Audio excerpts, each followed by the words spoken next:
Rule number 2, only own what you'd buy more of if it drops.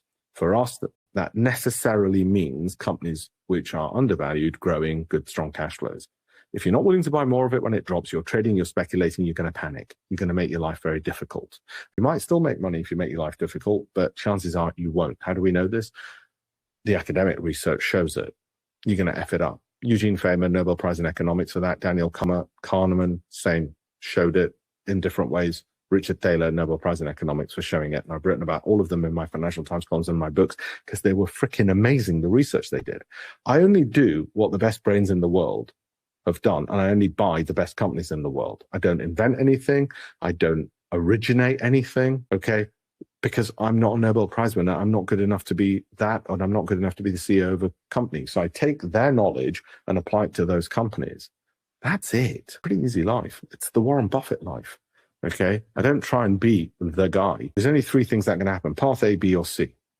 Path A goes upwards, action plan, do nothing. Path B, short, sharp dip, action plan, probably do nothing, maybe exit, but the danger is you buy back more expensive because it's a V-shaped recovery.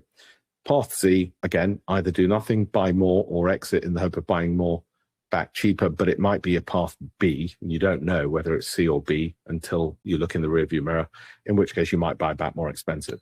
Very simple. Now you've got an action plan for all 3.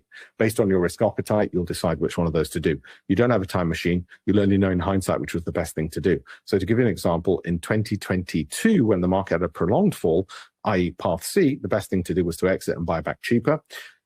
In 2025, when the market in February to April had a V-shaped recovery, or in COVID, the best thing to do was just sit through it. But you only knew that in hindsight.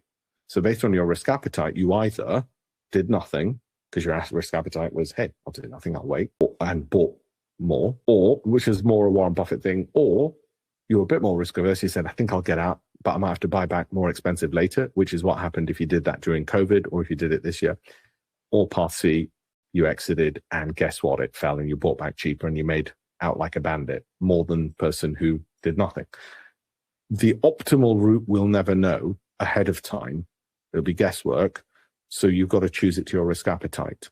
Me, I'm usually get out and buy back later, possibly more expensive, maybe cheaper, rather than, and that's in the case of path B, once every 7 years. In the case of path C, once every 18 months. Sorry, path C, once every 7 years, path B, once every 18 months. Okay?